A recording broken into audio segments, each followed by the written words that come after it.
श्रावण मास में भक्तों की आस्था से जुड़ी कावड़ यात्रा की कहानी। यह एक संकल्प, साधना और समर्पण की कथा है। नमस्कार, मैं हूं दुर्गेश और आप देख रहे हैं कथा ए शिव। सावन का महीना चल रहा है। देश के अलग अलग कोनों से शिव जी के भक्त अपनी कावड़ लेकर निकल पड़े हैं।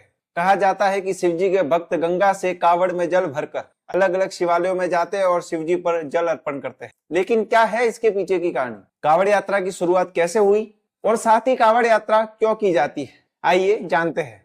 दोस्तों, कावड़ यात्रा हिंदू धर्म में एक पवित्र और महत्वपूर्ण यात्रा है जो विशेष रूप से श्रावण मास में भगवान शिव की आराधना के लिए की जाती है। पौराणिक कथाओं के अनुसार कहा जाता है कि समुद्र मंथन के समय देवताओं और असुरों में जो समुद्र मंथन हुआ उसमें से हलाहल विष निकला जो सृष्टि को पूर्ण रूप से नष्ट कर सकता था। तो देवताओं और असुरों में हड़कंप मच गया कि इसका क्या इलाज किया जाए। तो भगवान शिव ने इस सृष्टि को बचाने के लिए उस विष को पी लिया तथा अपने कंठ में रोक लिया, जिससे भगवान शिव के गले में जलन होने लगी।